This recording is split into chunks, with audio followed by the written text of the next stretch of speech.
પ્રીતનો વાર્તા કહેવાનો રિધમ બહુ શુદ્ધ છે. હમ પોતીકું રિધમ છે. હમ ખોટી પેસમાં નથી માનતો કે આપણે આ સીનને આ પેસ પર લઈ જવું છે. એની વાર્તા કહેવાની એની માવજત જુદી છે. બહુ સંવેદનશીલ જણ છે અને એટલે જ એના આ ત્રણે પ્રોજેક્ટ નાનખટાઈની ત્રીજી ફિલ્મ છે. તમે ક્યાંક ને ક્યાંક એની સંવેદનાના ચમકારો તમને દેખાશે.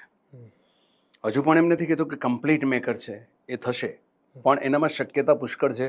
એને ખબર છે કે એને શું નથી કરવું, અચ્છા, નાઇસ. મારે કયા પ્રકારની ફિલ્મ નથી કરવી, અને ધીમે ધીમે ઘડાતા he is improving. Every film he is improving, understanding મેં ગયામાં ક્યાં ચૂક કરી છે, ભૂલ કરી છે. બટ જીવંત ડિરેક્ટર છે મારા હિસાબે. આ પ્રીતસિંહ ગોહેલ નામના ડિરેક્ટર, એ પણ આપણી સિનેમા માટેનું બહુ મોટું એસેટ બનશે. રીઝન એની આ સંવેદનાના કારણે. ઓકે, ફિલ્મને પ્રોડક્ટ તરીકે નથી લેતા.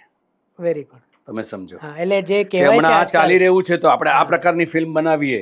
અથવા તો આજકાલ જે કહેવાય છે કે હવે ફિલ્મોની પ્રોજેક્ટ બને છે. પ્રોજેક્ટ બને છે, એવું 10 નથી. માંથી 7 પ્રોજેક્ટ બને છે.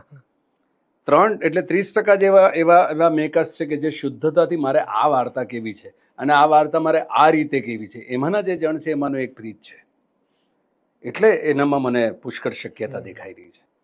હું છે ને, મારો બેઝિક સ્વભાવ છે કે કોઈ ડિરેક્ટર મને ગમી જાય ને સિદ્ધાર્થભાઈ, તો હું પુષ્કળ પોઝેસિવ થઈ જાય એના માટે. સમાચાર મળે કે એ ફિલ્મ કરી રહ્યો છે તો મારું ક્યાં આમાં, ભાઈ હી ઇઝ નોટ કાસ્ટિંગ મી, અને પછી એ મારા માટે ચેલેન્જ થઈ જાય. પણ મારો જરાક ઇન્ટ્રોવર્ટ નેચરના કારણે હું ક્યારે વ્યક્ત નથી કરતો. પણ પ્રીત એમાંનો છે કે જેની સાથે વારંવાર કામ કરવાનું ગમે. આ ફિલ્મ પહેલાં મેં એની સાથે રુસ્તમ કરી, મેટ્રોમની. રુસ્તમનો અનુભવ મને બહુ સારો રહ્યો. ફરિયાદો પણ પુષ્કળ હતી કે આ રોલ હજુ પણ અદ્ભુત રીતે કથાને સપોર્ટ કરી શકત.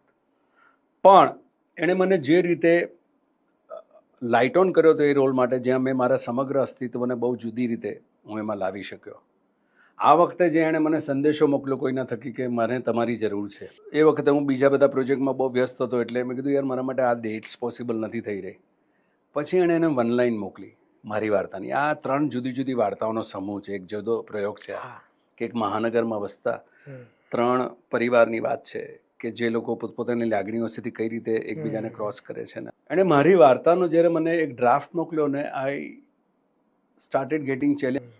હું એઝ એન એક્ટર કેટલું જુદું કરી શકું કે જ્યાં આ જોતી વખતે તમને એક ક્ષણ માટે રુસ્તમ યાદ ના આવવો જોઈએ.